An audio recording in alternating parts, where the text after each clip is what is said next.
Davis steps under center. Gibson and McClendon behind him. Davis with motion by Richard. Will give the ball to McClendon. He leaps. Oh, he doesn't get in. He fumbled the football. Carolina holds. The game is over. And Carolina has won the game. Finley to throw. Over the middle, intercepted. Wolford again. Wolford the other way. At the 30, the 40. Wolford to midfield. Miles Wolford with the pick. The heels on the doorstep of an enormous victory. Left side of the line. Hood standing to Williams' right. Williams going to throw. One-on-one. Davis has it. Touchdown. Carolina wins. Carolina is the Coastal Division champion. Bernard fields it at the 26. Heading to the far side. Gio at the 35. Gio, he's at the 50. No, he's not. Yes, he is. Gio is going to take it for a touchdown. Are you kidding me? Connor Barth for the possible win. Snap, spot, kick away, high enough, long enough. It's good! It's good! Carolina has won the game on a 42-yard field goal by freshman Connor Barth. Good gosh, dirty! This is the Heel Tough Blog Podcast. Big Heads Media Podcast. Hey guys, and welcome into this edition of the Heel Tough Blog Podcast. It is Anthony Pagnotta back with you guys as always.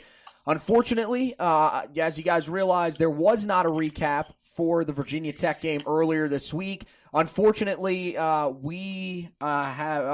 Josh is on the bench sick, so he's going to have to take a little bit of time off, but that's all right. We're going to bring in our guy Jacob Turner from Tar Heel Illustrated. He's going to help us to recap the game against Virginia Tech and then turn our focus towards Duke, as well as talk a little bit about some of the big-time commitments that the Tar Heels have gotten here over the last couple of days. So, hey, Jake, thanks for stepping in, man. I guess you could say you are like the Vincent Amendola of our team here. You're coming in as the walk-on guy. Hey, I love it, man. I got to come in and support.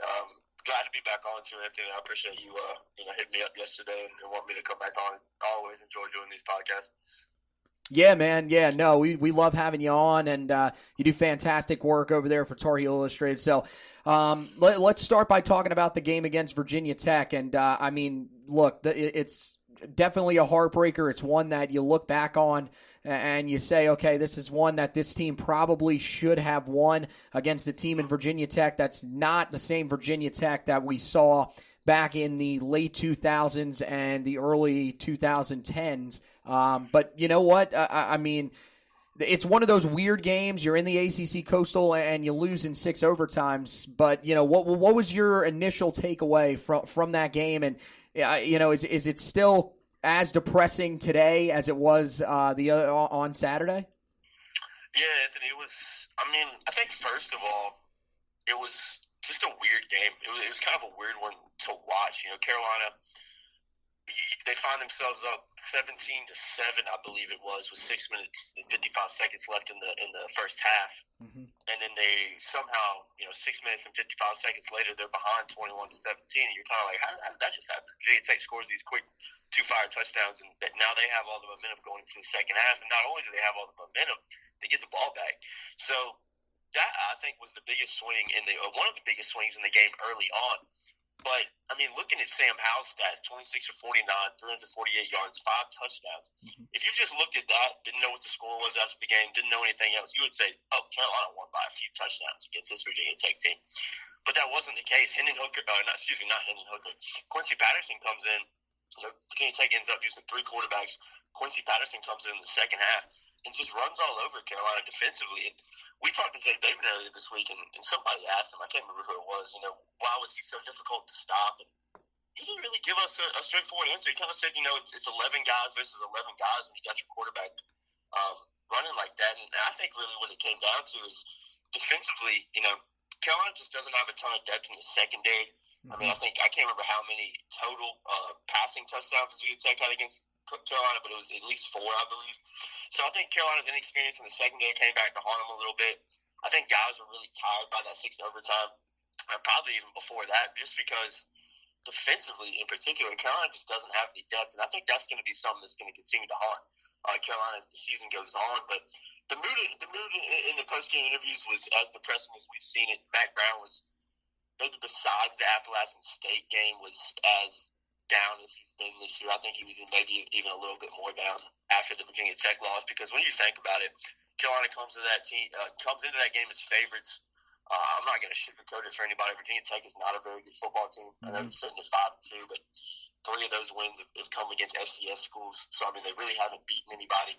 And Carolina goes in there and misses just countless opportunities to win the game. And I think that was my biggest takeaway. Is Carolina had so many opportunities to put that game away, whether it was a missed Noah Ruggles field goal, whether it was just not playing good enough defensively, miscues, drop passes in the first half. They had so many opportunities to put that game away, and I think they had at least, I think it was 3 or 4 leads of at least a touchdown in that game. Virginia Tech, comes back every time instead of Carolina, hitting the gas a little bit harder and pulling away. But yeah, I mean, it was a depressing loss for everybody. I mean, not only for the fans, but for the team as well. I think they felt this one a little bit more than usual, and I'm hoping, and I think most people would expect that could bode well for Carolina going into the Duke game, because not only is it a rivalry game, not only are they back home and it's homecoming, but Carolina's got a point to prove. And I mean, when it comes down to it, they really can't afford to lose. They can maybe afford to lose 1-2 more games tops if they want to make a bowl appearance in the postseason. Yeah, I mean, you look at it right now. I mean, this team is still not out of the ACC Coastal race. I mean, look, they came in with, a 33.9% chance to win the Coastal last week. FPI from ESPN still ranks them at 30%. It still predicts them to win all of their games going forward. Basically, it's just, look, it's like you're saying. I saw a lot of people that were saying after the game, okay, the season is over. This team now can just, focus on finding a way to make a bowl game. But their hopes of going to the postseason, and seeing Clemson once again in the ACC championship game, might have been, dashed. But I don't think it's quite over just yet. You touched on the missed opportunities. I mean, look, the final drive of regulation, you had a chance with 38 seconds to go to try to be aggressive, drive down, get in the field goal range. First overtime, you hold Virginia Tech to a field goal, had a chance to win it with a touchdown. I thought the play calling was a little bit conservative. And then the second overtime, you get Georgia Tech into the 4th and 3. Patterson, really, kind of just a good throw. I mean, I know that Greg Ross, was there, didn't have the greatest coverage. It would have been a penalty anyways. But it was really just a spectacular throw and a great catch by Damon Hazelton.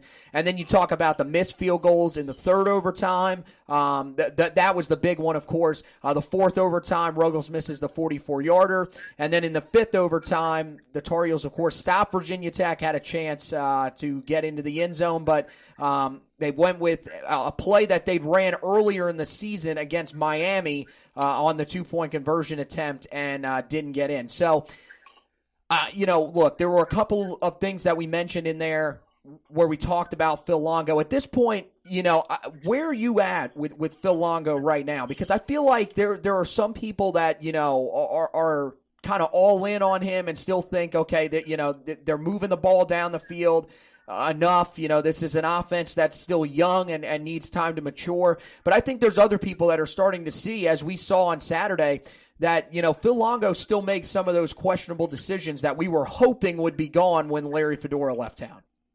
Yeah, I've definitely seen the reaction, particularly on social media. A lot of guys kind of calling for Phil Longo to be out, and I don't Phil Longo yet. I like Phil Longo. I think I like what Phil Longo's done.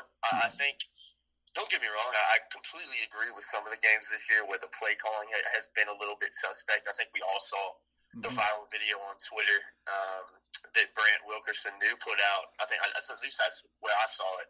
Of Mack Brown going up to Phil and pretty much not in a not so nicely way asking him what call was that right there. So, yeah. I know Max said it this week on Monday when we were at his press conference that he sees the fans' reaction, he hears it, he understands it, but basically saying, no one's harder on the coordinators and no one's harder on his coaches than himself. So right. I would be curious to see. I wish I could be a fly on the wall in one of the conversations, in Mack Brown's office with Coach Longo. But I think, for me, I'm not out on him yet. Like I mentioned, I do agree 100% that some of his play calling this year has not been the greatest. But first year, I'm willing to give him a pass. I thought really in particular on Saturday, I just thought Carolina's offensive line did not play well. Yeah. And Mac mentioned that, Phil mentioned that, and I asked Brian Anderson about it. And, you got to look at that. I mean, there's no coincidence that Montilus is no longer starting and Azudu's stepping in now, right? Which Mack Brown mentioned yesterday. So I think on the offensive line, Carolina Sam Howell was pressured a lot in that game. I think maybe later in the game that might have played a factor in the play calls Longo was calling. I know the biggest one that I disagreed with was the Michael Carter, I guess you would call it a swing pass to him at Virginia Tech. I forgot who it was in particular, but he just made a great play on that one. And then the same guy from Virginia Tech makes a great play in the next overtime. So I didn't like that play call in particular. Right. If that guy doesn't sniff it out, Michael Carter, from looking at how the play was developing, I think Michael Carter gets the end zone. But offensive line didn't play great. I think that's a reason it's maybe limited a little bit because they just don't have enough experience and depth down there, really. And another thing that really stood out that I'm not sure if people could tell on TV, but Virginia Tech did an amazing job, particularly in second half and in the overtime, of covering Carolina's receivers downfield. There was a lot of times when you'd see Sam Howell rolling out and would end up getting sacked or just throwing it away after, running around for 5 or 10 seconds. And it wasn't because he wasn't finding receivers. They were covered. I mean, you got to give credit to Virginia Tech defensively a little bit in that aspect. And maybe, it's something that Carolina's wide receivers need to work on. It did seem like sometimes they would, run their route, run around a little bit, and they kind of stop. So you got to get open for your guys. So I think there's a lot of things that Carolina still has to work on. But, I mean, you look at it, they have so many guys returning next year. You got one of the best quarterbacks in the country already in Sam Howell, just playing his butt off right now. But I agree. I can definitely understand where the criticism's coming for Phil Longo. Right. Like I mentioned, I'm still not sold on some of his play calling, but I think overall he's the guy to take this program forward. But if we're still having this conversation next year and 3 years down the line in particular, then it really starts to become a problem. But I think right now, got to give him a pass. Let's see how he continues to do throughout the season because it really is a tough job being a coordinator. If it works, you're a hero, and if you don't, then you're the villain. So it'll be interesting to see how he continues to develop. But I think every coach on this staff still has some stuff to prove, including Jay Bateman. But overall, I'm willing to still work with Phil Longo and see where he can take this team going forward because I do think he is a good offensive coordinator. I think he will get it figured out. Oh, definitely. I trust me, I'm not on that bandwagon either. I was seeing some people that were kind of saying, okay, is this experiment not working? I'm not quite there just yet. I'm with you. The Michael Carter play in the fifth overtime was kind of confusing just because we've seen that before. That's something that has been on tape. So you would figure that Virginia Tech knew that was something that could be in the arsenal. That was my only real issue with that. There was some, me and Josh were talking about it. There was a little bit of discussion about the one in the sixth overtime. I thought it was fine. I think Sam held the ball just a little bit too long. One of the things that I found interesting that I do want to see more of was the under center package that they ran for the touchdown to Daz. I thought that was very interesting that Daz lined up at tight end. I don't know if they will see that all that often the rest of the year, but there were some things that were good. There were some things that, were kind of head scratching and the drive that you were referencing where Mack Brown was kind of asking him, what the hell was that? Yeah, exactly.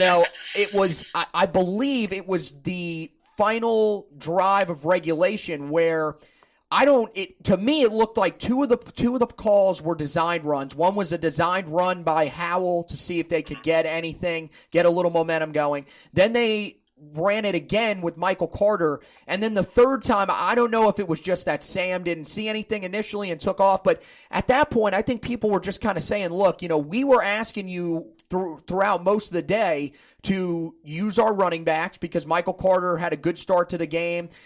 You saw Javonte Williams. I mean, he was, wasn't on the field all that often early, but kind of came on as the game went along. So I think that was kind of where people were at, where they were saying, look, you've been throwing the ball the whole game. Now we get into a situation where you have to throw the football, and for some reason we're not throwing the football. That was one of the things that was interesting. I mean, you saw it. Were you kind of with some of the fans where you thought Carolina was more effective in the run game and maybe should have put it on the ground a little bit more? Yeah, I could see the argument for that. I think on that final drive in particular, me and some of the guys on Trust Row were just kind of talking about, it was weird because, like you said, it kind of looked like some of those were design runs. It kind of looked like some where Sam Howell just didn't have anybody, so he ended up running himself. And we were saying if you just want to take this thing to overtime or whatever, just kneel the ball. Just give it to your running back. You don't want to get Sam Howell hit that much. You don't have a backup quarterback, and I think that was kind of our biggest concern with it is you don't have a backup guy. You have a true freshman walk-on quarterback as your backup option. Right. So anytime you're getting Sam Howell hit, it's just not good. It's not a good look for your team because, he's one hit away from, being out for the rest of the game. And Carolina simply can't afford that. So I can definitely agree with what people were saying in that aspect. But I think running game-wise, Michael Carter had a solid game, 13 carries, 91 yards. I believe it was his third most productive game of the season, if I remember correctly. So overall, I thought he played well. Right. I was a little bit confused on why Javonte didn't play as much. I asked Phil Longo about Antonio Williams coming back into the rotation, which I thought was good for Carolina, and he said basically that Antonio's just been banged up over the past few weeks, hasn't really fully been healthy, which I'm not 100% sure if I believe really because he has played on about every special teams play, so I don't know if that was maybe just an excuse or maybe I'm not sure what went into that because it did seem like Javonte, particularly in that first half, just didn't play a lot. Right. I tweeted it out, but I basically said I wasn't sure if he was banged up or not because we hadn't seen him in a couple drives, and then in the second half he ended up getting a lot more carries, but still he only played like 34 snaps. I think Michael Carter played 51, so it was a little concerning to see Javonte not 100%. I still feel like maybe he was banged up, maybe he did something. Made a mistake early in the game that caused him not to play as much because, Javonte is, in my opinion, Carolina's best running back. So not have him on the field as much as you can was a little bit confusing. But, give credit to Michael Carter. He had a solid game, too, and it's always it's a good problem for Carolina to have. But, yeah, I can definitely agree with, what people were saying, on that last drive in regulation. And I think really what it comes down to me is just you got to limit the amount of times you're going to get Sam Howell hit. So if you're going to run the ball, let's give it to your running back instead of, making your, potential All-American quarterback, get hurt or get injured. Because it's different if you had Jace Ruder back there, but now that he's hurt, you just don't have a reliable backup. So, yeah, I definitely can agree with that. But I think Carolina's running game, in particular, Michael Carter showed some good signs. But the fact that Javonte didn't get the ball as much, against the Hokies is a little bit concerning. And if that trend continues this week and you don't see Javonte playing as much, then it's going to be something I'm going to have to ask somebody after the game because to me that just doesn't make a lot of sense. There you go. Come straight to me with that because I need to know that. Because I'm interested by that too. It's like you said. First 6 games of the year, ran for almost 500 yards, leading the team in rushing. Definitely the team's. He's one of the harder rushers in all of college football. The man literally will run through people, something that you just don't see in a lot of current college backs. So I found that interesting. But yeah, no, I think, look, Michael Carter is starting to find, his stride. This is now 3 straight games with over 50 yards on the ground. And that was kind of what we were just asking for him was, look, you've shown these signs, these flashes. Remember coming at, or I say remember to you were at App State at the time, but when he was originally brought in as a recruit, they were saying, okay, this guy is literally Gio Bernard. It's just a different guy. From Florida too. Right. Like a perfect fit, yeah. Right. So I was, and we've never really seen it become consistent. It's starting to now. But one of the things that I thought was interesting, and you talked about the offensive line play, I thought, the offensive line play early in the game, at least in run blocking situations, was pretty good. They were doing a great job. I mean, of course, Charlie Heck is just a superior athlete. I mean, they're pulling him from left tackle all the way out to the right D gap in pull situations, which is ridiculous. I mean, that's you got to be super athletic to be able to do that. Yeah, you do. But I thought even Montilus had a couple of moments where he looked good blocking. And Brian Anderson had a couple of nice run blocks. But you were right with the pass blocking.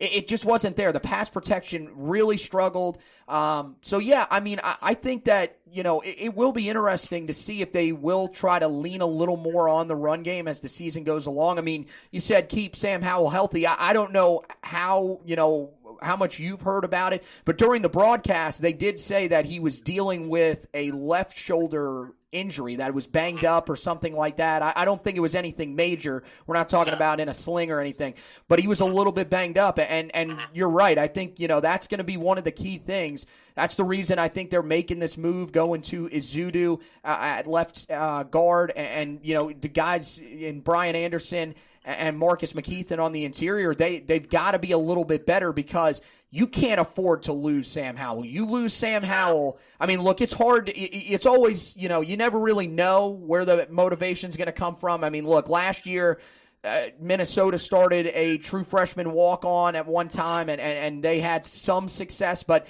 I'm going to be really honest with you. If we lose Sam Howell, it's hard to see Vincent Amendola coming in and being, the guy that can lead this offense up and down the field. So you make some interesting points there. I wanted to get your take also on there were two moments in the game. And again, I want to stress this whenever I bring this up about a game. I always want to make sure that people understand the referees were not the reason that Carolina lost this game. Carolina lost this game because they couldn't execute. But I wanted to ask you, there were two that specifically stuck out to me. The no call in the third quarter on Garrett Walston going downfield, down the seam on 3rd and 2. If they complete that pass, I mean, Walston could have taken that to the house for 6. They don't call that. And then the holding call in overtime, or in the third overtime, when it would have been 2nd down and 2 from the 7-yard line, that could have been that's the one that, to me, I have more of an issue with, because I believe that, look, it's 2nd and 2 from the 7-yard line. I think Carolina probably punches it in, and that ends that ends the game right there. Even if not, it's a closer field goal, and as we've seen with Noah Ruggles, really good from inside of 30 yards. He's 6 of 6 this year. Outside of 30 yards, 4 of 10. So it might have been a little bit different, but do you think that those calls had a significant impact, and is that something that Carolina fans should be allowed to take a little bit of issue with? Yeah, I think in particular the Garrett Walston one was just a horrible call, really. Right. Coaches out on the field. I think it was Tim Brewster who was way out on the field. And I think Michael Carter, somebody had to pull him back almost, because that's his guy. He's a tight end coach. So right. If anybody's going to be set up, it's going to be him. But I think for me, that Garrett Walston one in particular was, I don't know what the referee saw there. I really don't. I don't know how you can't. I mean, there was an official right in that vicinity. I don't know how you don't call that. Right. The pass interference. Because or holding. He grabbed the jersey, even if it's 5 yards. Exactly. Right. Exactly. They did something. Virginia Tech's defender did something illegal on that play. Right. There's no way around that. Exactly. So I can definitely understand why people would question that one. Mm-hmm. I think that was the biggest one of the game. I'd have to go back and watch.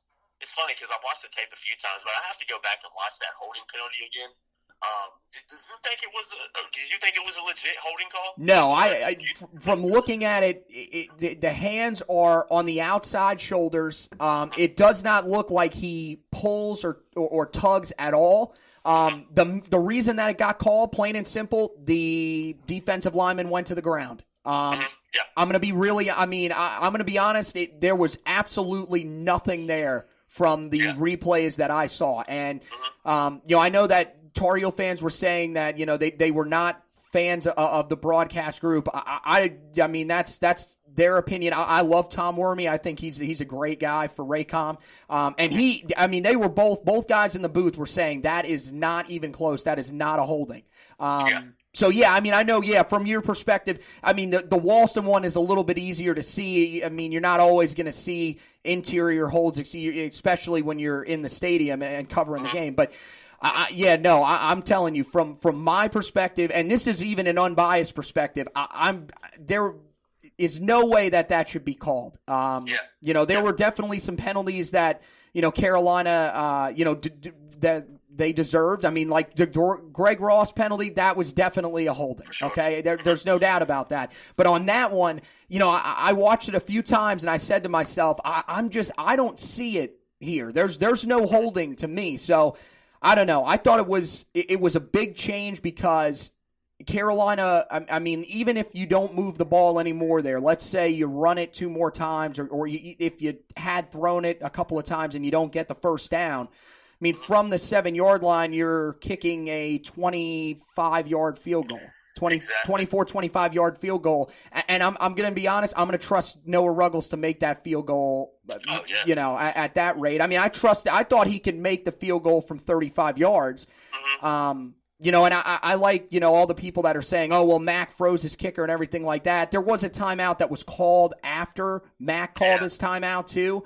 Look, people are saying, well, you froze your kicker. We don't know if they had the wrong personnel on. Maybe they had, an extra guy on. We don't really know. I mean, they didn't go back and replay that to count up how many guys were out there or whatever. So, I mean, who knows? There was definitely a reason that he called timeout. He didn't just call timeout to say, let's test my own kicker. I don't think that was where Mack was going with that. But a lot of people were taking issue with that. But, yeah, I mean, it's a frustrating loss. I know that's one that's going to sting for a while. But, just to speak on that. Right, yeah. I agree with what you said. I was curious to see. I wanted to see what your reaction was too, because I've seen it a few times. I'm one of those guys who really firmly believes that you could pretty much call holding on about 98% of plays in a football game if you really wanted to. Definitely. So I think that was one of the instances where, for whatever reason, you call a holding call that just really isn't one.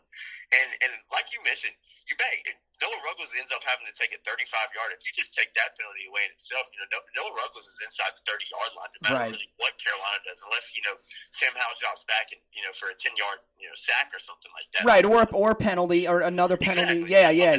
Of course. You're going to take Noah Ruggles from inside 30 any day, even 5 yards further at the 35. You're going to take that all day. Right. So it really was a big penalty call, and I always mention it with those penalties, man. Those are drive killers. They really are. Those even something as simple as a 5-yard holding call. Those are drive killers, and because they back you up further, and then they end up really hurting drives a lot of the time. So, I agree. I think both of those calls in particular were bad, but like you mentioned it, I'm glad you said it.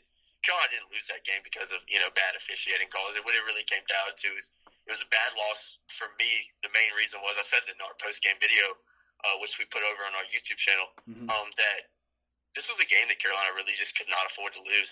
It was a game that Carolina should not have lost. It was against a Virginia Tech team that I don't care how you sugarcoat it, that is just not a good team. Right. So the fact that Carolina went into really, I considered it really Carolina's first true road game of the year. Georgia Tech atmosphere was not that great. Wake Forest was, not even if you fill that place, it's never going to be that loud because it's just not that big. But this place was loud. This place was fired up. Lane Stadium was packed. The fans were, I talked to one guy who was on the field doing video from Georgia at the game. He said it's the loudest stadium he's been in. And granted, I mean, he hasn't been doing it for too long. He's around my age, but he's covered some games in some environments, and he said that's the loudest he's been in. So this was a big game for Virginia Tech, and when it comes down to it, Carolina just blew too many opportunities to win the game. A lot of stuff stands out in overtime in particular, but like I mentioned, they had 3 7+ point leads in regulation alone, so they had plenty of opportunities to win this game. And my boss mentioned it, Andrew Jones over at THI, but he said it was one of those things where Carolina would do something well offensively, the defense would come in and not back them up, and then vice versa. The defense would do something really well on that side of the ball, and the offense would come in and go 3 and out or something. So it was really a game where the offense and defense just couldn't find a way to complement each other consistently enough. But there's really just no way Carolina should have been losing that game. And I asked Jeremiah Gemmel after if it stung a little bit more, and he said it does because, like I mentioned, that's a game that Carolina controls their own destiny in the Coastal. They're favored in. They're confident going into, and they just blow too many chances to win it. So it'll be interesting to see, which we're about to go into. I know how Carolina responds this weekend against Duke, but I'm expecting, for some reason, I'm really expecting one of Carolina's best performances of the season against the Blue Devils on Saturday. Well, let's definitely hope for it. Before we move on to that, though, I do want to talk just quickly about the two guys that are going to move into the starting lineup. Jonathan Kim is going to take over at kicker for Noah Ruggles. Look, I mean, you know, it is what it is. 10-16 is not good, but it's not terrible. The main issue is, look, you're 6-6 inside of 30 yards. You're 4 of 10 outside of 30 yards. You got to have a guy that's a little more reliable from deep. So Jonathan Kim's going to come in. He's a true freshman walk-on from Massaponax, Virginia. I think that's right. I think that's how you pronounce it. So he'll take over. He actually handled kickoff duties for most of the game against Virginia Tech. I believe Michael Rubino had the first kickoff, and then Kim took over the rest of the way and looked pretty good. So he's got a strong leg. That's the good news. It's just how accurate can he be? And then Joshua Zudu, we talked about it a little bit. He takes over at left guard for Ed Montilus. So here's my question to you. Which one of these moves do you think has the biggest impact in the game on Sunday or on Saturday? That's a good question, Anthony. I would say, well, first of all, I thought one thing that Mack said interestingly about the decision to move Jonathan Kim into the starting kicker role was, I didn't realize this, but he had said throughout at least the last few games, and it might have been throughout the whole season, really, that it had come down to pregame on who was going to start, because they've been kicking pretty similarly throughout the year. In practice, they've been doing a lot of the same things, and they really kept going with Noah Ruggles because they were basically even in practice and in pregames. Because Mack said it many times that Noah Ruggles in practice is looking really, really good. So moving Jonathan Kim in there, I mean, don't get me wrong, these guys, at least in practice every day, are on the same page because, like I mentioned, Noah Ruggles is a practice player right now, hasn't necessarily done it. Continue to do his practice form into the game, but you got a guy like Jonathan Kim moving in, who the jury's just still out on. I mean, who really knows how well he's going to play? He's a true freshman walk-on. He's done a really good job on kickoff duties. Right. Replacing Michael Rubino, who's kicked it out of the end zone pretty consistently, which Mack Brown has mentioned is something that's hugely important in today's game, with just not allowing guys to return the ball. But I think Jonathan Kim, the jury's really still out on him. It's going to be tough to really tell how well he does. If he's hitting field goals within 30 yards against Duke, then it's like, oh, okay, we could, Noah Ruggles will do that too. So he's not really going to be tested until he maybe against the Blue Devils, he has to kick a 40-yarder or 35, anything over 30. If he starts making those more consistently, then he's the guy to roll with, obviously. But obviously the jury's still out on him. And then you mentioned the Zudu moving in from Montilus. Mack said it yesterday that Montilus had done some good things over the first few games. He had some really good games, and then against Virginia Tech and I think even against Georgia Tech, he just hadn't been playing as consistently as Mack had wanted him to. And they make the decision to move Zudu in there. If I remember correctly, I think that Zudu was a little bit banged up earlier in the season, and it was a guy they were kind of looking to get in there when they could. And now that I think he's back 100%, he's done some nice things when he's in the game. And like Matt said, it's nothing against Montilus, but he just hasn't been consistent enough. He hasn't been playing as well as he was earlier in the season. So you got to make a change. So to answer your question, Anthony, I think for me, I think the one that's going to have the bigger impact is probably going to be Zudu. But this comes down to a game where Carolina is just not putting the ball in the end zone, and they're having to rely on a kicker to get the points. If Jonathan Kim goes out there and is just not being consistent, then that's going to come back and haunt them too. So it'll be interesting to see how those two position changes play out. But I'm not going into this game, fearful or nervous about those two changes having to happen. I think Zudu will do a good job. And like you said, if he doesn't, you can always put Montilus back in there, and maybe he'll have a little bit extra motivation to prove himself. But I'm interested to see how both those guys can play, because I do think Zudu and Jonathan Kim can be really good players for the Tar Heels, but until they do it on Saturdays, and the jury's definitely still out on those guys. Yeah, no, there's a simple solution. put the ball in the end zone. You won't have to see a ton of Jonathan Kim, and Ezeudu can help that. I mean, remember, Ezeudu did start the spring game back in April, so look, there's something there. Again, you could say, okay, well, really, it's a spring game. You're playing against your own guys, but still, he started the game, and I thought was one of the more effective players. Now, he was at right guard at the time. He'll move to left guard, but I mean, look, you're right. They had to do something after. I mean, the interior of the offensive line had a really tough day. Jared Hewitt and I cannot remember the first name of the guy, Pollard, their defensive tackle, right? Tony, I don't know, something like that. Both of those guys had huge days. They actually, Virginia Tech sacked Howell 5 times on the day. 4.5 of those sacks came from interior defensive linemen. Yep. So that tells you right there the type of struggles that they had. So I think it's an interesting move. I agree with you because Ezeudu's going to be out there a lot more often. But I think that a lot of Carolina fans are concerned about the move to Jonathan Kim. I mean, my thing is he was a preferred walk-on. This is not a guy that, just came in, walked off the street, and was on the roster, and we're just going and saying, let's see what he's got. This is a guy that, was wanted by a few schools throughout the country, and definitely there's something there. The reason that he is not a scholarship guy is because, well, let's be honest, how many special teamers can you really offer scholarships to? Exactly. So there you go. So I'm interested to see. I think it'll be fine. So let's talk a little bit about what to expect heading into the Duke game. I mean, look, we've lost 3 in a row against this team, but I don't know. This was one of those games that even before the season, I kind of circled it on the schedule because I think this, look, David Cutcliffe is about as good of a head coach as you're going to get. He is the perfect coach for Duke. He has gotten them to a spot that nobody ever thought they would probably be at, including some of the higher ups at Duke. And I got to, going into this game, I still feel like Carolina's definitely got the edge in talent. You would feel that, if you look at the two teams, who's more built to compete in the ACC Coastal, it's probably Carolina. But, it's going to be interesting. I like what you said. You think this team comes out with a little bit of extra motivation on Saturday. I think maybe they do the same. But here's the thing. And this is one of the things that, is going to be huge for this team, not only in this game, but going forward. How do they continue what they do early in games and sort of turn that into a complete performance? Because we've seen this countless times this season against Miami, against Appalachian State, and then against Virginia Tech, where the team starts fast but cannot seem to carry that momentum beyond the first couple of drives in the first quarter. Yeah, I don't know why that's been such a problem, Anthony. We've kind of asked Mack a few times, and I don't even know if he really knows.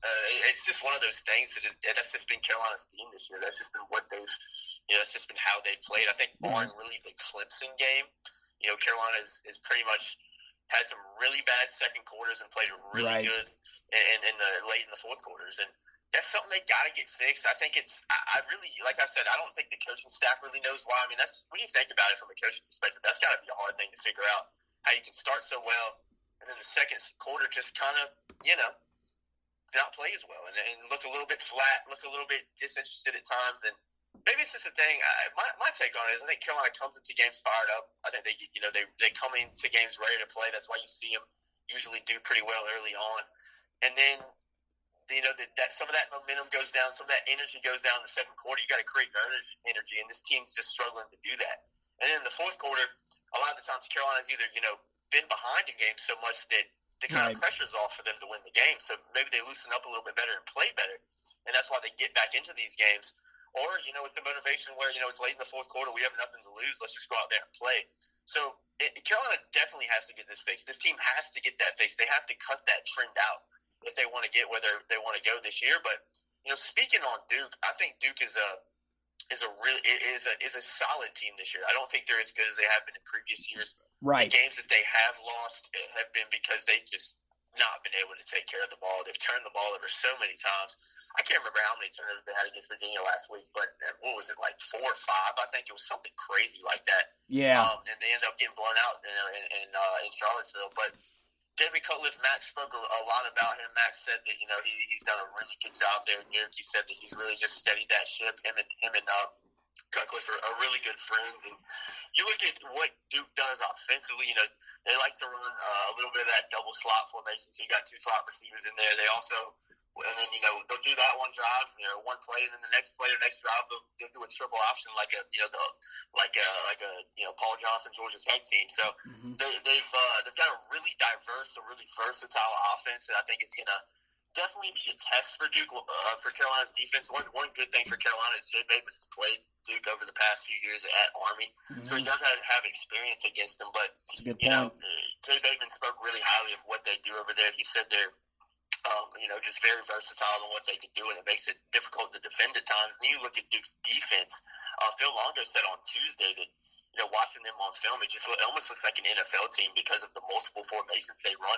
They'll run 3 or 4 different play types and 3 or 4 different schemes schematically, but they all look the same on film. So they're really hard to prepare for. He said if you watch them on tape, like I mentioned, it's like watching an NFL team with what some of the things they do on defense. And then, Matt said yesterday that on the defensive line, he said 3 of those guys are as good as anybody in the country. So I think this is a game where, it's a rivalry game, so everything else goes out the window. I mean, Duke could be sitting at 1-6, and Carolina could be undefeated, and this game would still be up in the air, a toss-up really, just because you never know what can happen in these big games. But I think for me, I think Mack's really emphasizing these rivalry games. I think Carolina has lost 3 straight. Carolina seniors, granted they don't have a lot, have never. I think there's 4 guys on this roster that were redshirt freshmen.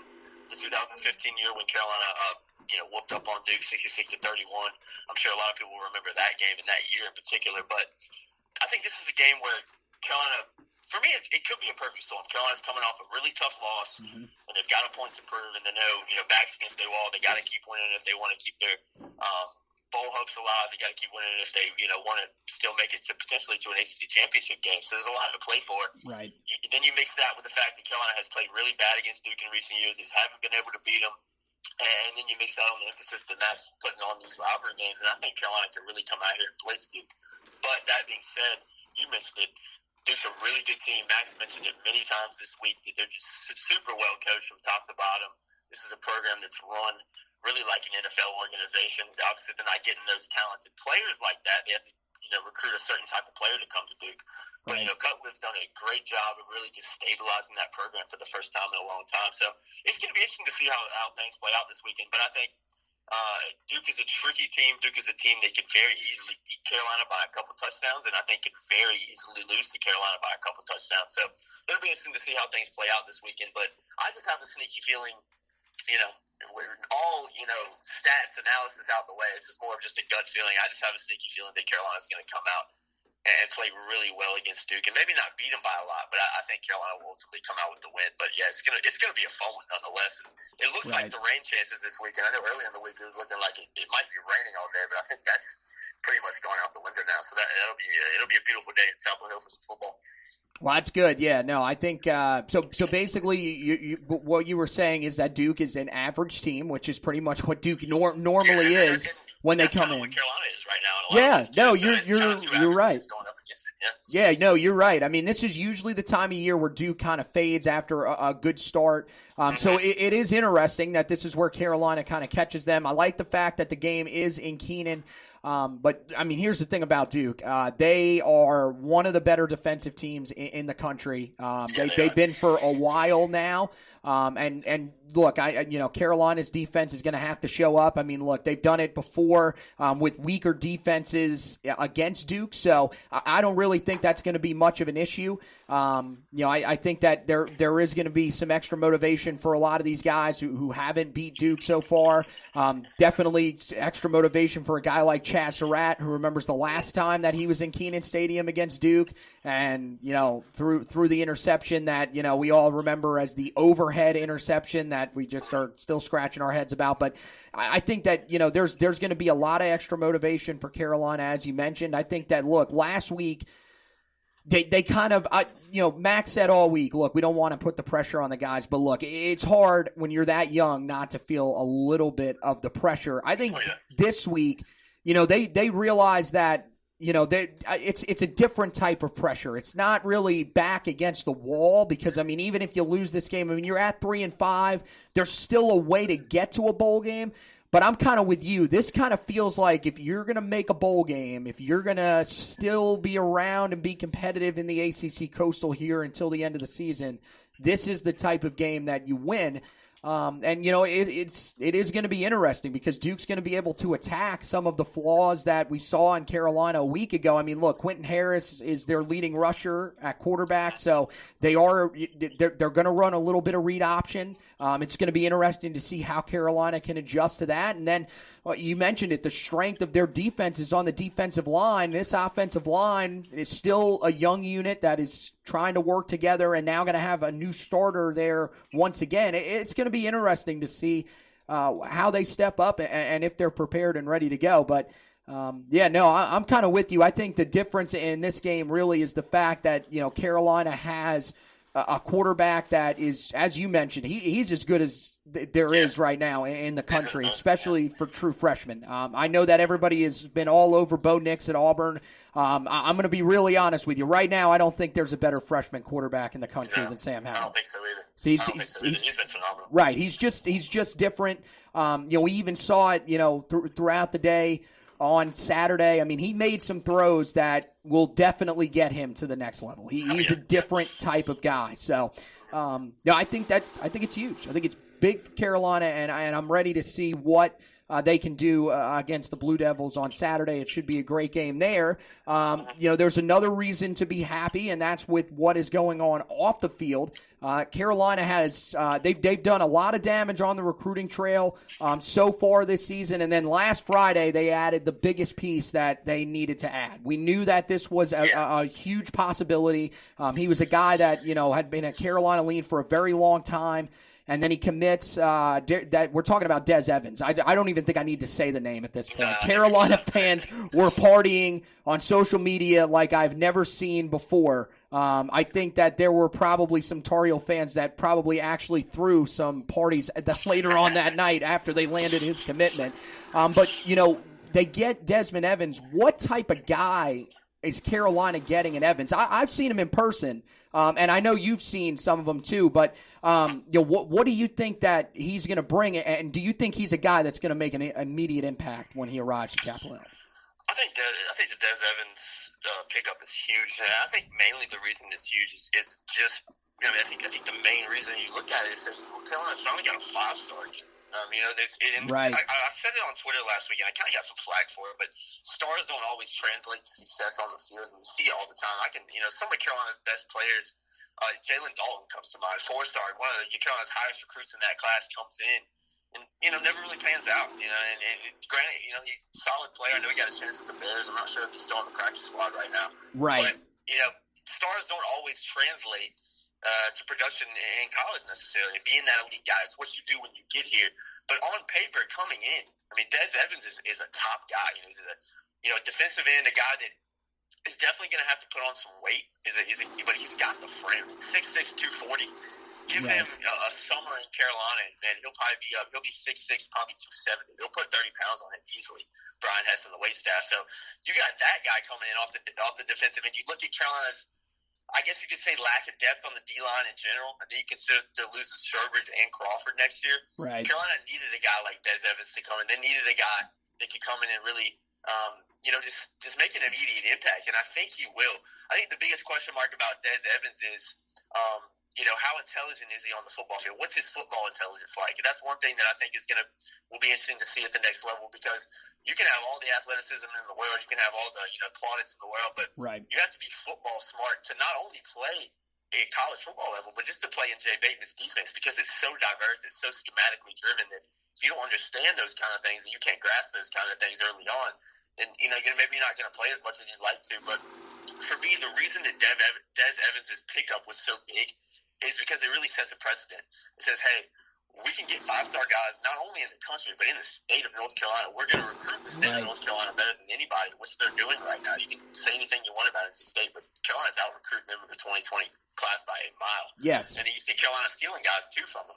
But Des Evans, for me, really solidifies that part start of recruiting for Mack Brown. He was a huge pickup for Mack Brown. Right. And he's also a huge pickup for Carolina on the defensive line in general because I think Carolina's got I think it's 4 guys now, 4 or 5 guys on the defensive line in the 2020 class alone that are just, when you look at it, they're just flat out elite guys. So Carolina's future for Carolina's defensive line in general is huge.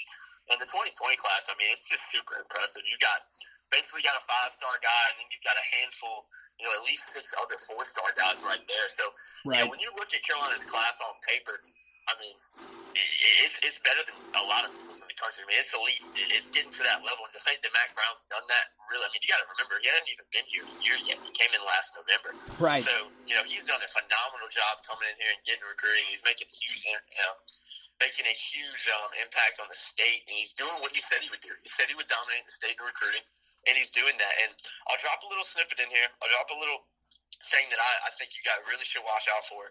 Trenton Simpson, first or second best player in the state according to who you look at, him and Des Evans. Decommits from Auburn, and from what I'm hearing, I think I'll just say that there is a very, very, very strong possibility that he ends up in Carolina too. There you go. You got the potentially the number 1 and number 2 player in the state of North Carolina in the 2020 class coming in, 2 5-star guys, and both of those guys can come in and make a huge impact to this team when you look at the positions they play. So, Mack Brown's done such a phenomenal job, and if he can secure Simpson now that he's got Evans, that's like 2 cherries on top of a cake right there, and what has been a really, really good class for the Tar Heels in 2020. Yeah, you're spot on. Trenton Simpson was actually the guy that I was going to ask you about next. He decommitted from Auburn on Sunday, and look, we've heard a lot about him. I'm with you. I have a guy that I talked to here in Charlotte that told me that he has heard from some people that yes, that is that was the direction that they were heading. Now. Yeah. The biggest thing, and I'm interested to see what you think on this too. To me, I think there's a good chance he ends up at Carolina, but he didn't flip to Carolina after decommitting or didn't announce it in there. So it seems like, at least from my perspective, he's still open to hearing what others have to say. Carolina is a heavy favorite. But to me, I still think that he is going to let other schools, such as Georgia, who was kind of pushing for him a little bit there before he committed to Auburn, and maybe even Clemson is another team that we've heard a little bit about. They might try to sneak in there and make a little bit of noise. Is that kind of how you feel as well? Because I know Tar Heel fans are extremely excited, but I just want them to be a little bit cautious because if he was a 100% sure thing, he would have flipped. Yeah, I don't think I agree with you. I don't think it's a sure. Right. I don't think it's a sure thing yet that he comes to Carolina. From what I've heard from guys that are around and people I work with, I think it's extremely likely at this point. Right. That right. At least looks like what his destination is going to be. Gotcha. But yeah. You got to keep in mind these are 17, 8-year-old kids. These guys can change their minds from day to day. So who knows what will end up happening. Exactly. I think when you just look at Carolina in general, For Trenton Simpson, it's got to be a hard opportunity to pass up. You got an up and coming program, get play for a Hall of Fame coach, really one of the best defensive coordinators in the country. Not only that, you look at what they have on the linebacker position. They got Chad Surratt, who, if he keeps playing, if he continues to develop and get better and better like he has been, there's a possibility he goes to the NFL this year. I don't think it's super likely thing, but he could. I agree. There's a chance. It's starting to become more and more possible. I have said that on here, and I've said that in just talking with some people. A lot of people think I'm nuts, but I'm kind of with you. If he keeps playing at the level he's playing, it's going to be hard, especially with the fact that he spent 1 year at linebacker, and we always hear this more really with NBA prospects than NFL prospects. Very raw. They love getting those guys that don't have a lot of coaching just yet because they can mold them into the type of guy they want. So I'm with you. I think it's becoming more and more possible that he could end up leaving and go to the NFL draft. I'm with you. Yeah, and you consider that Chad Surratt could be gone. Dominic Ross is gone. Right. Jonathan Smith is gone. Trenton Simpson comes in and it doesn't really even matter how well he plays in spring practice or fall camp. He's pretty much guaranteed a starting position on that linebacker group. Pretty much, yeah. Yeah, you know what I mean? So it'll be interesting to see if he ends up at Carolina, but I think it's very, very likely he will. But you Right. got to temper expectations. You just never know. You can't with these kids. I mean, he has offers from he can go anywhere he wants to in the country, pretty much. And I think Carolina will be a very hard opportunity for him to pass Right. up when you look at just at all the situations, all the circumstances surrounding it. But I mean, just imagine, Carolina's Mack Brown's first full class. He gets the top 2 players in the state, a handful of other top guys around the state, and not only the 2 best players in the state, but top 10, top 5 guys in the country, especially with Des Evans too. So, I mean, this class is shaping up to be one of Carolina's, if not Carolina's best ever, if they can, solidify that Trenton Simpson one in there too. But according to Rivals, sitting at 14 in the country, 24 total commits. I mean, you got to. Let's see, 1, 2, 3. You got at least 6 4-stars and a 5-star guy, and then if you get Simpson in there too, you got 2 5-star guys. So, Right. I mean, it's just amazing what he's been able to do. And you can say whatever you want about how Carolina's done on the field, how Max coached on the field, but you can what he's done on the recruiting show. I mean, it's been phenomenal, and the fact that he's been able to turn that a part of Carolina's program that was, really dying. I mean, Carolina's class, what was it, sitting at 60 in 2019 when he came in, something like that in the country, and he comes in and just completely flips it around. So if they can get that cherry on the top with Trenton Simpson, that'll be huge. But even if they don't, I mean, Carolina's class next year is really good, and I'm sure people would be disappointed if they didn't get Simpson from, some of the things that are going around right now. But Right. I can't stress enough, even if they don't, Carolina's class is still elite, and there's still a lot of things to be excited for going into the future. Well, if they land him, look, then you've got 4 of the top 5 guys in the state of North Carolina that are committed to you. Des Evans already committed, as well as both of the safeties that are coming in next year, Cameron Roseman Sinclair. Yeah, he's a really good player too. Very really good player. What he does, Yeah, I'm interested with him too because I think I've seen a lot of him over the past few years because that was one of the guys that just from being in the Charlotte area kind of jumped on a little early and started following him. And he's a guy that I think can play safety. I think he can play linebacker. I really do. He's got the big enough body size. He can tackle just about as good as anybody. I think he could definitely be an interesting guy. That's why if for some reason they didn't land Simpson, I would not be as concerned because I think that if he's willing to put on the weight, Roseman Sinclair could play linebacker if needed. But also Jaquarius Conley committed. But, I mean, look, you're right. Right now, the Tar Heels are in fantastic shape with him. And, yeah, I'm with you. If I had to say where he's going to land right now, I would very confidently say he lands at Carolina. So, I mean, you mentioned the class is at 24. Stephen Gosnell, the 3-star wide receiver from East Surrey High School up in Pilot Mountain, North Carolina. Right. He committed or flipped his commitment from NC State to Carolina. I went up and saw Jefferson play a couple of weeks ago. It was their game against Reedsville. And I'm going to tell you, Gosnell, he is something special. That kid is about as good as you get after the catch. He mixes the speed, the ability to make defenders miss with hard cuts in the open field. He's a guy that I'm struggling really to find because I always do this whenever I see we land a guy, try to get a comparison to, because like with Des Evans it's kind of easy. A lot of people have made the comparison to Jadeveon Clowney. I like a comparison to Josh Allen, the linebacker that played at Kentucky last year, because he can stand up, put his hand in the dirt.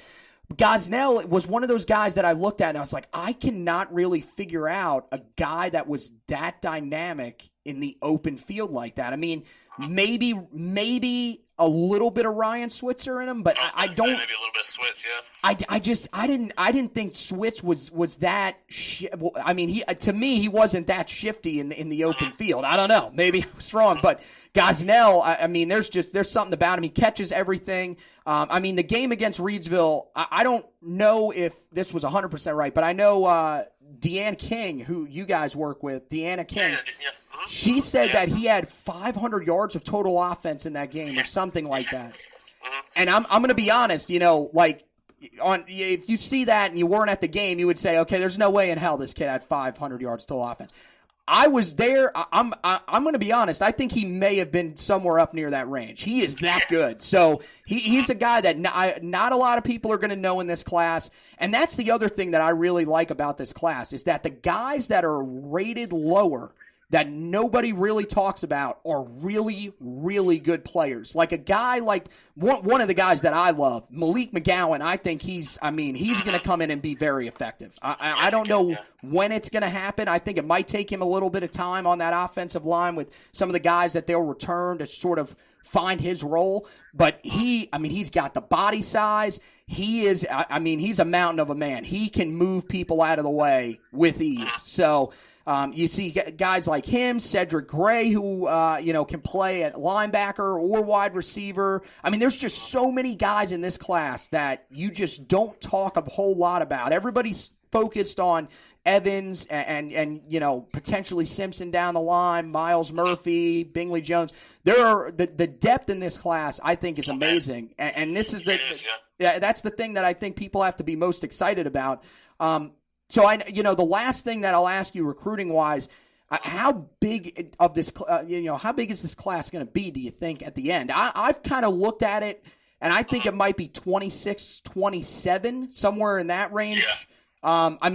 Because a lot of people, if you know from back in the day when you used to do the recruiting on the college football video game, the biggest class you could sign was 25. That doesn't happen in real college football. You can sign more guys, but what's basically going to happen is if you sign more guys, you're going to have to not make cuts, but guys will leave. And I think that's going to happen anyways with Carolina because it's the first year under a new staff, guys that stuck around and thought, okay, maybe I'll give it a shot, and maybe, are saying, okay, I don't really like where I'm at. I think I should go and find something that fits me just a little bit better. I think you will see a little bit of that, but how big do you think this class can potentially get? That's a good question, Anthony.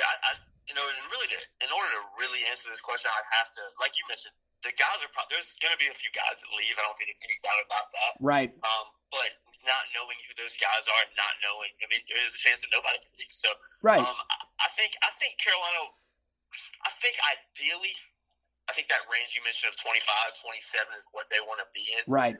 I think Carolina ends up with, I have a sneaky feeling, I think they end up with at least two more guys. I think 2 is the minimum they get. I think there's a potential for 3. But I think at the minimum, I think Carolina will probably come in with, like I said, I think Simpson comes ultimately, if I had to say right now. Yep. I think they get one more guy after that. Not sure who that'll be. I'd have to go look through it. But I think Carolina at most gets 3, at the absolute most gets 3, like you said, at 27. Right. But I have a feeling, I think Carolina will probably end up with 2 more guys at 26, which, it would just make this, like I said, if you can get a couple of, if you can get a 3-star guy and a 5-star guy, coming in, a 3-star at the minimum, they could get a 4-star guy coming in. But I think if you get, you get Simpson and you get a 3-star guy, you get a 4-star guy, somebody in that you need to fill another position. Right. This class is going to be top 10 in the country. So it's just turning out to be a really, really elite class. And the last thing I'll say, one guy I'm excited to see, too, that I see it pretty much every game with hanging out with Jefferson Boaz a lot. Is Ethan West. I think Ethan West is going to be phenomenal. He hangs out with – it's always Boaz, Kendall Carr, and Ethan West. They're always together on the sidelines before football games. And I'm really excited. He is, I think, the most physically impressive player just from just seeing him in person that I see on that sidelines every game. He just looks like a guy that right now is ready to go out there and suit up and compete at this level. So I'm really excited to see what he can do at that linebacker position next year when you just look at the lack of depth and potentially losing a couple guys too at that position. So Anthony, before we end this, I want to ask you, because I have actually not seen Des Evans in person. So can you just give me, before we end it, can you just give me your impressions on in person, what you've seen out of Des Evans? I would love to get your insight on that. Okay, so so I went and saw him in their game on September 21st, I think was the day when they played Triton High School out at Lee County. Look, the first thing that sticks out about him, of course, is his size. Just a humongous human being. 6'6", I mean, the weight, it fluctuates, and you can never tell because they're always going to lie on Max Preps about how big the kid is, whatever. From watching him, look, there's a lot of different aspects to what he can be as a pass rusher. I liked him a little bit more standing up than I liked him in the dirt. I thought he was able to get a better jump off the outside. I don't think he's a guy that's going to dominate anyone with his speed. I think he's, more about physicality, and that's something that, I think Carolina fans will like because we've had a lot of these speed rushers over the last couple of seasons. That was something that Larry Fedora loved a lot in his defensive ends. And I'm going to be honest, it just really didn't work. You mentioned a guy in Jalen Dalton who came in as a 4-star. The biggest thing that I think went wrong for Jalen Dalton was that he played out of position. Jalen Dalton should have been a defensive end. Exactly. He's playing it a little. He played it a little bit in the preseason with the Bears, and he looked like a completely different player. And you could tell that, that was just the staff just messed up on that one. I would have been interested to see what Tim Cross would have been able to do with him, but unfortunately, he exhausted his eligibility. But, to get back to Des Evans, look, just a physical specimen, a guy that is not going to have a problem with being able to get past some of these offensive tackles that he's going to face. I'm with you. I think he is going to have to definitely put on more weight. But yeah, you've kind of got the range where I'm thinking 265 to 270 is about where I would say he's going to need to be at, because I think he's going to play where Timon Fox plays, which is the stand-up rush end position. Yeah, I think you're definitely right. And he's got the athleticism to seal off the edge and make tackles in space. He's a guy that's got relatively high motor from what I've seen. I mean, you could tell that there is definitely some confidence there, and a guy that knows that he's a really good football player, that he's rated really high.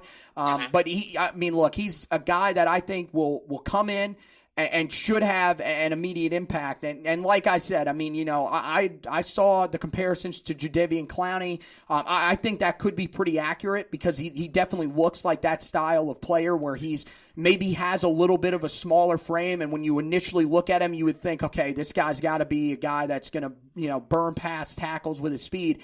But once you actually put on the film of him, once you see him in person, you're like, oh man, this guy is a physical. I mean, he's got the bull in a china shop mentality. I love that phrasing, by the way. I'd love that anytime they bring that up.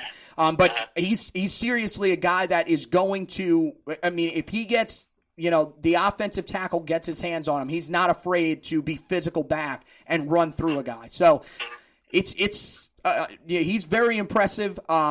There's a lot of people in the state that, have their opinions about who out of the two is better, him or Simpson. I've seen both of them in person. It's extremely tough to tell. It's just really kind of which style you like better. And the good news for Carolina fans, we may have both guys. So you may not have to decide between them. But no, I'm telling you, man, he is very impressive. He's a guy that, I went to his game to scout, and I said, okay, he's a real deal, because there's 5 stars that I've gone and seen, and as well as some 4 stars, and I come away saying, okay, maybe they just didn't have that great of a game, but I'm not really seeing what all the hype is about.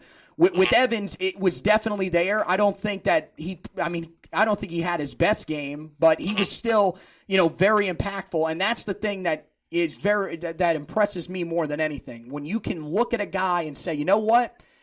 I don't know if he had the best game of his season, but he still looked really good. That's when you know that you've got a special player coming. And I feel like one thing I'll add real quick, Anthony, to that is a lot of people were a little up in arms about, because he said he was going to in his post commitment interview, whatever you want to call it. Right. He mentioned that he was still, going to take some visits to schools and whatnot. And there you go. I think the reason, I don't think there's any reason to really be concerned about that. I think the main reason that he said that, I'm purely guessing on this one, but I think the main reason he said that is potentially grades wise. Carolina's a tough school to get into. I think Carolina will make exceptions for Des Evans. But I think the reason he is continuing to visit a few schools isn't because he's going to go anywhere else. I think it's just based on the fact that, okay, there's a very small percentage chance that he may not get into Carolina. Like I said, I think it's extremely small. It's interesting. So he's got to. I think he has to keep his recruitment open just Right. a little bit. And I'm not trying to knock the kids. Knock the kids. No, I mean, it's a legit concern. Carolina is an extremely tough school to get Right. into, even at the football level. So I don't think it'll be a problem. I don't think that'll end up. I think there's about a 99% chance Des Evans will be at Carolina, but you never know in this day and age. But Mack mentioned it earlier in the year when he first I think one of his first press conferences, he said, "Hey, you got to really get elite. You're going to have to make exceptions for guys at times that maybe a few years ago if they're not highly as rated, maybe wouldn't get into school. But for guys like this, I mean, if they're just maybe a little bit below that line, I mean, there's something you can work with and get a chance to come here and prove it. But that's the only reason I had to mention that, because I saw a little bit of people up in arms about that, and that's just, like I said, purely a guess. But I think that from talking to a few guys and kind of discussing it is probably the main reason he's keeping that open. But nothing to worry about, I don't think at all. Makes sense. Yeah, I mean,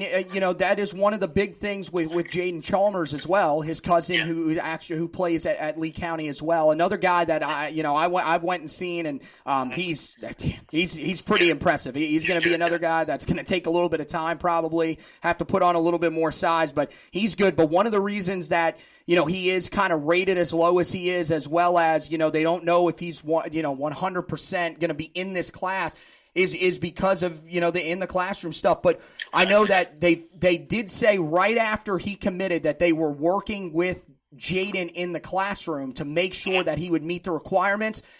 I'm going to tell you, if they're working with Jaden, they are definitely working with Dez. Yes, they are making sure that he will be ready to go. You were right, because there were some people that were extremely up in arms over that. And here's my other thing: even if he is going to take visits to other schools, which I don't think he's doing that anyways, because he has not been to another school besides Carolina only once. He's been to Florida. He's been to Carolina like 20 times. Right. It's unbelievable. I mean, he is always at Carolina. He's going to be there again this weekend for the Duke game. So he's always there. Right. So I wouldn't be too concerned. That's honestly, you know what? I really hadn't thought about the academic side of things. You're probably right. But even if he is going to take looks elsewhere, at least the kid's not lying about it.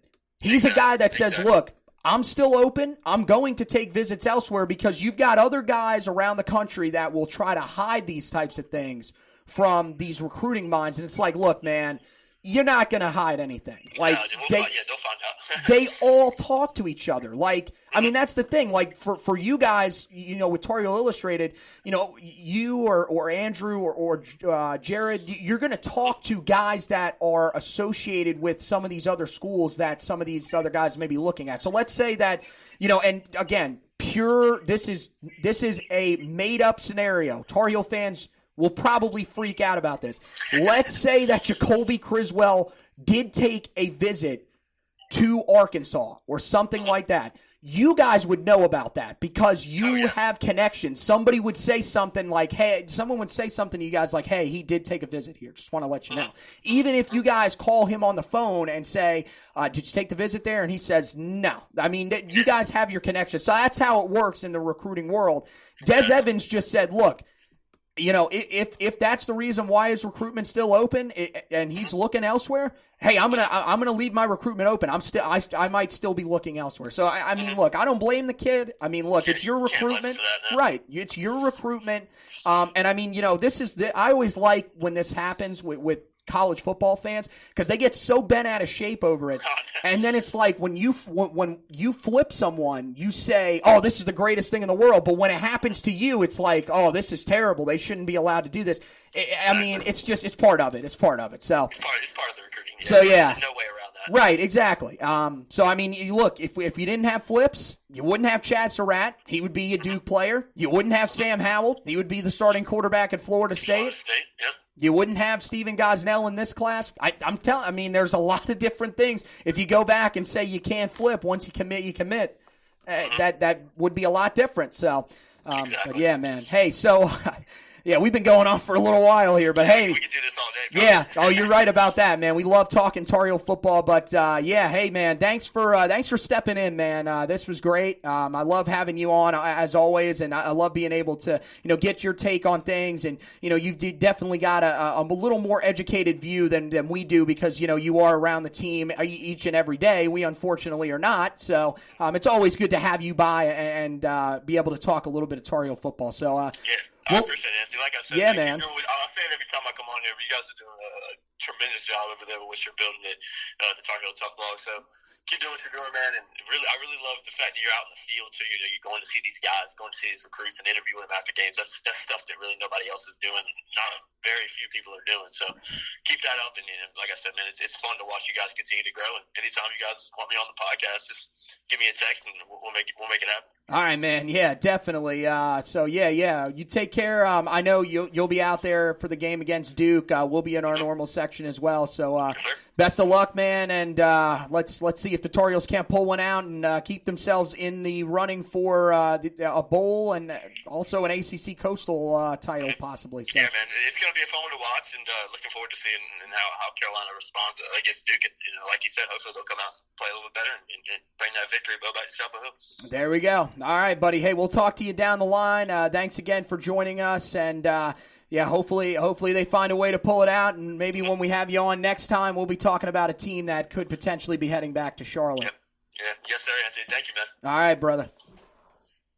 All right, so that's Jacob Turner of Tar Heel Illustrated stopping by with us. Guys, he just does a great job over there. Everybody at Tar Heel Illustrated over there, the Rivals affiliate for the Tar Heels, does a great job. So make sure you check out all their stuff. Make sure you check out all of our stuff as well. Like he said, we've got a little bit of a different take on some of their on some of the stuff that we do. We bring you a few opinionated pieces. They do as well, but there's also some things that we're doing that they're not. There's also some things that they're doing that we're not. So, go ahead, check out all of them. We're not one of those ones that discourages you from checking out anything else because, look, we know that we do some different stuff than everybody else does. We're definitely not the insiders that they are, that are following the team every day. We know our stuff, but we, aren't quite as in-depth with it as they are. So make sure you check out their stuff on TarHeelIllustrated.com. So, thanks to Jake for joining us. He does a fantastic job. Jacob Turner does a fantastic job. We've had him on so many times, and glad he could step in today with Josh on the shelf. Josh will be back next week. That is the plan. I believe he is still going to try to go to the game against Duke with me on Saturday. So we'll have the in-person view for you. His scouting report, trench report for this week is unfortunately is not going to be posted. He was unable to write one, of course, with him being sick. So we're not worried about that. If you really need a recap of what Carolina did in the trenches against Virginia Tech, I can give you a quick one right here. The offensive side of the ball, they let up 5 sacks, and on the defensive side of the ball, didn't get a whole lot of push up front either.